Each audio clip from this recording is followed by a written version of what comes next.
Welcome everyone back to Minecraft, and today we're doing a little tutorial or a little bit of a recap on simulation distance, render distance, and chunks. What is a chunk and all that. I've made a few of these videos before.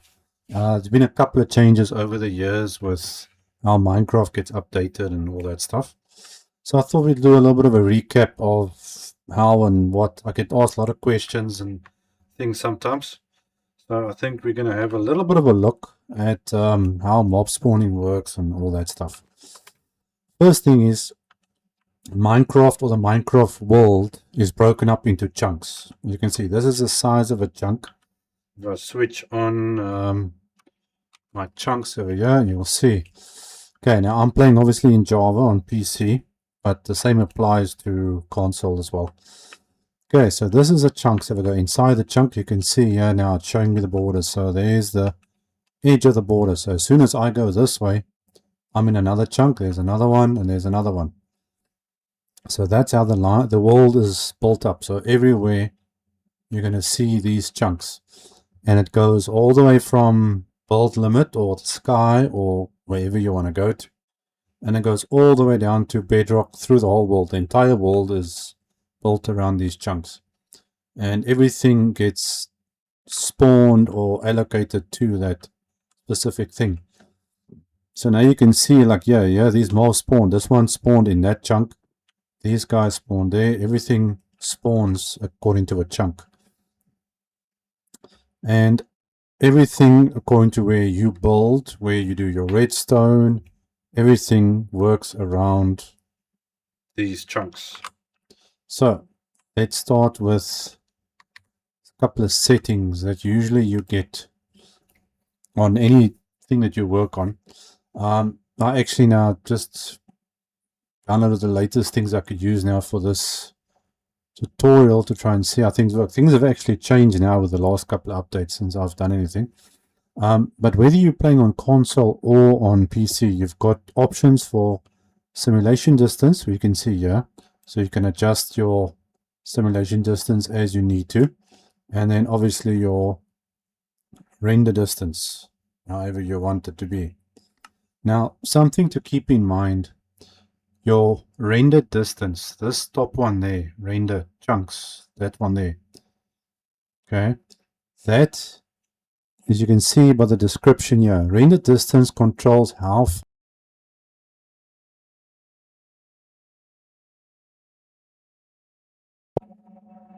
the world expand away from you.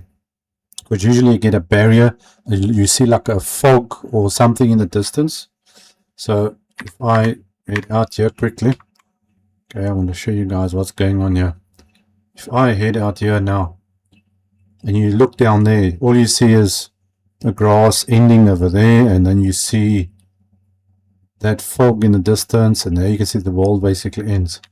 So if we go into here now, and I change this, let's say I change it to there. Let's see what happens. Look at the difference. See how close it is? How the world is now rendering around me. Now this has moved closer. I can't see that far. So if I leave that there now, and we go back up, and we change this to that one. Now look at the difference. Look how far out the world moves. That is your render distance, what you can see. Okay, now obviously the more you render in your game, the more you see, the more lag, chunks load, things like that. So I'm going to leave mine on 16 at the moment, and it tells you here performance impact high, because no matter what you do, well, the higher it goes, it's going to affect your performance of your game.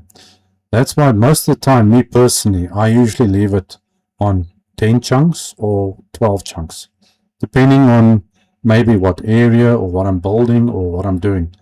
But I would play on 10 or 12 chunks. That's suitable enough, unless you've got a very strong PC that can handle, obviously, the extra render distance and things like that. But I would say I'll probably leave it between 10 and 12. Now, simulation distance is what makes everything work. It's got the same principle as the performance, as you can see over here. Okay, the simulation distance controls how far away terrain and entities will load and be ticked.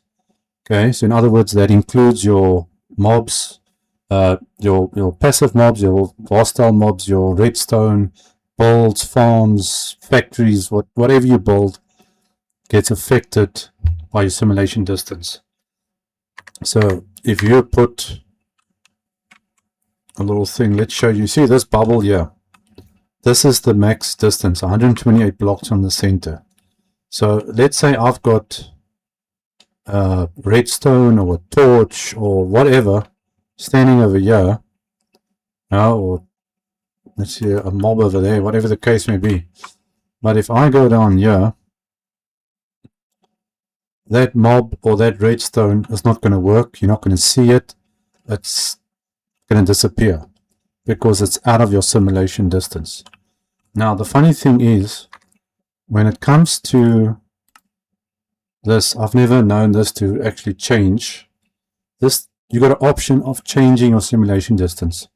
Anything from 8 and below is fine, I understand that. But above that, I don't know why, but this doesn't work.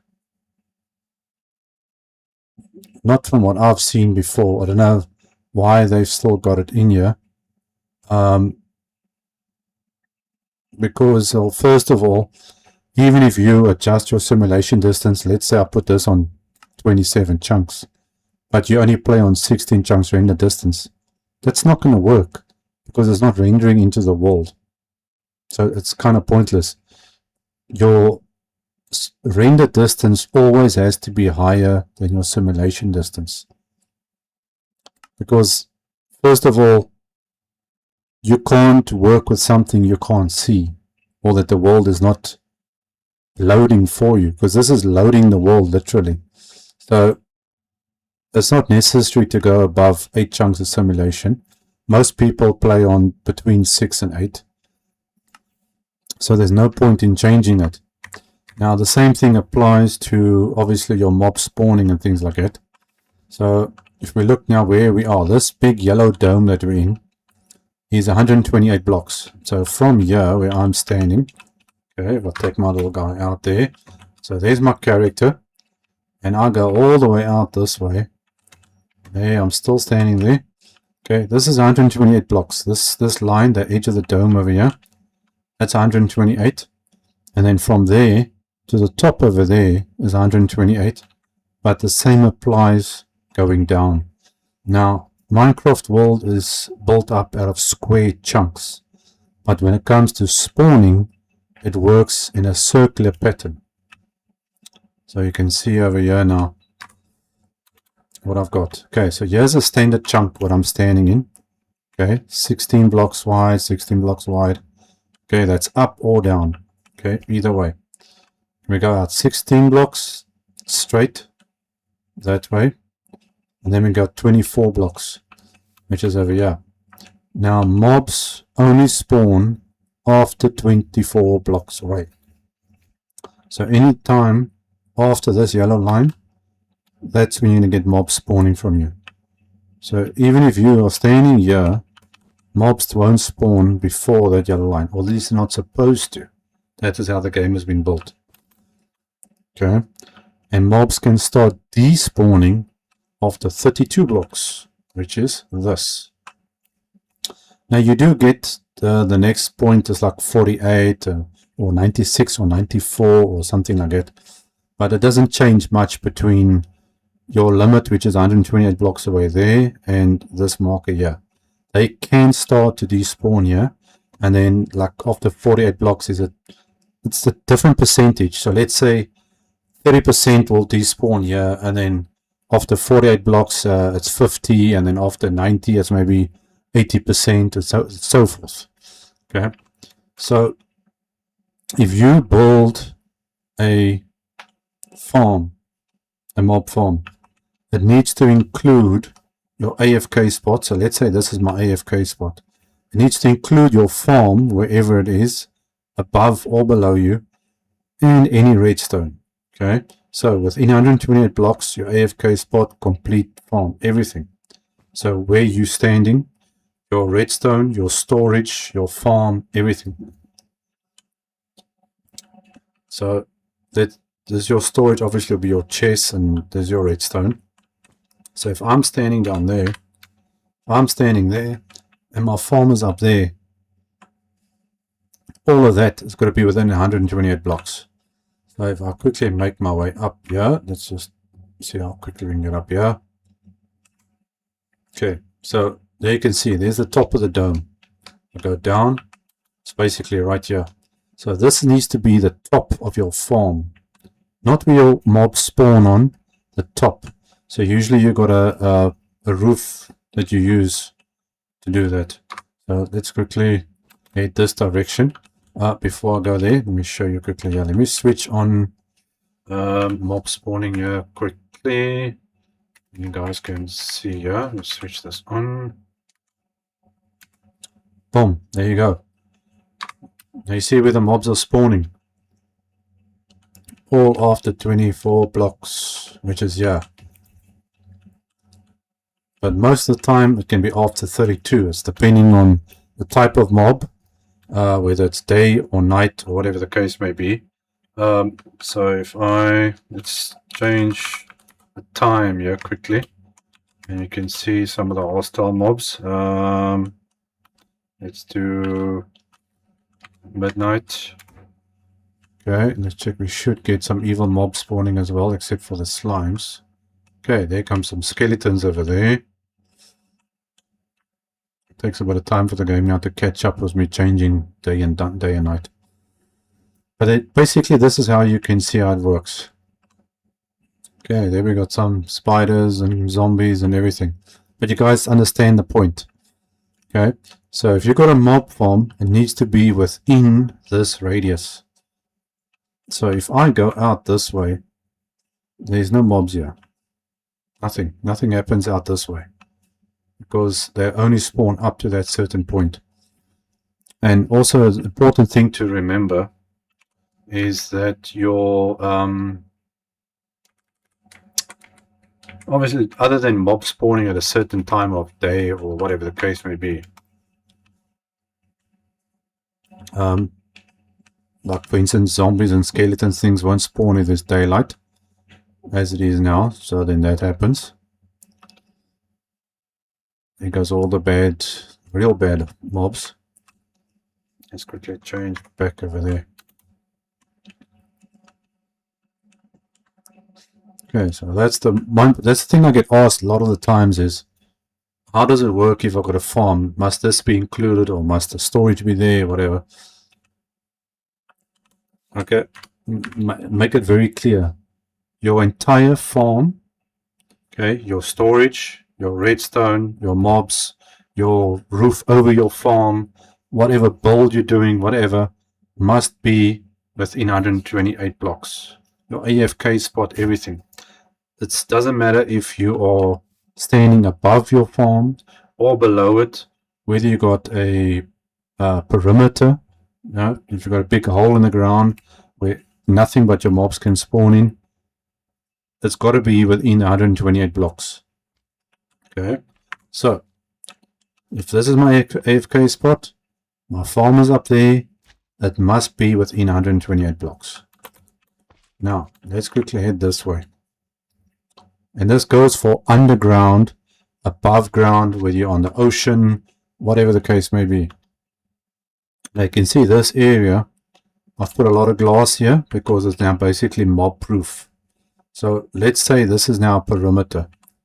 Okay, usually a perimeter covers this entire circle that's around here. And you would stand now in the center of your perimeter or wherever, and your mob farm is up there. So you can see I made a little temporary mob farm over here. You can have a quick look. Okay, so this is the only place that mobs can spawn now, is in this little area here, nowhere else. Now you see this roof that I've got over here, that needs to be included in your 128 blocks. Okay, because it's your render distance as well. your render distance is less than 8 or less than your simulation distance, it can affect your farm.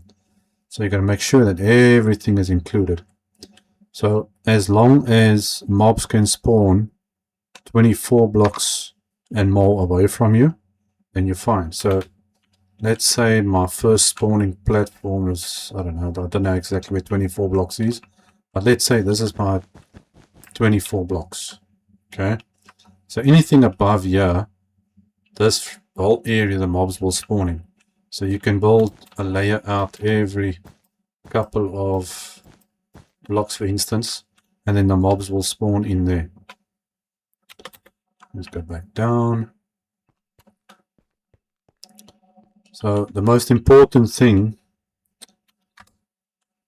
to do with any farm is mob proofing, which usually the obvious one is using torches, as you can see over there. Now if you look at the light level here, okay, in the top of my screen there on the left hand side, that is light level 14, and the further we get away from it, goes all the way to 1. There's light level 1, and there's 0. So there's 1, up to where the torch is 14. So after that, from this block onwards, this way mobs will spawn because there's no light. And that goes with nether portals and things as well. If I remember correctly, a nether portal produces a light level of 7. So it still prevents certain mobs from spawning. So you want to mob proof using slab, glass, or even leaves. And depending on where and what you are, there you can see a mob actually spawned up there, I think. What's that? Yeah, there's a mob. Okay, there's an enderman standing up there. So that's where the mobs can start to spawn. And they've got nowhere else to spawn. That's why a lot of people build perimeters, or try to build a perimeter. It's not easy to do. To make farms. But obviously it takes a long time to do it. Especially in vanilla Minecraft. You've got to dig it out or use TNT bombers and all of that. So let me make a way out. Now you can see now the mobs start spawning all over the place now. So that's the basics, so that you guys can understand how things work. Okay, so mobs only spawn after 24 blocks. So basically your 25th block over there. They can start to despawn after 32 blocks. So you can have your first spawning platform, like I showed you guys there now, basically like after 25 blocks, in other words. Your entire farm, whether it be up or down, left, right, whichever, from wherever you are AFK, it needs to be 128 blocks. Okay, it needs to include redstone, chest, storage, the whole entire farm, everything, all together. Otherwise, you're going to have some spawning issues. No, that's about it. There's nothing too more complicated to get into. If you can, what sometimes does help is to build your farms within a chunk. Sometimes it helps. If, like, well, for instance, slime chunks, in other words, is allocated exactly to a chunk. So if I quickly open up my thing here, you'll see. So let's say this is a slime chunk. The slimes will only spawn in this side if there's a slime chunk. If this is not a slime chunk, they won't spawn there. They only spawn in that one. That's one thing is with slimes, they spawn, what was it, below level, Y level 40, all the way down to bedrock. But no mobs can spawn on the bedrock itself. If you, for those that don't know, let's quickly knock this out. Yeah, you'll see, where is the bedrock? That's the bedrock. There's the void. Okay, that's the void. This is bedrock. Way down at the bottom of the world. No mobs can spawn in here. So if you do a perimeter and you dig down all the way to bedrock, clear everything out, mobs don't spawn on this block at all. Okay, it's like having slabs or glass or whatever the case may be. Okay, well, guys, that is, I think, the basics. To the point. If you got any questions, no, leave it down in the comments, send me a message, whatever the case may be. And I'll see you guys again in our next episode. Cheers.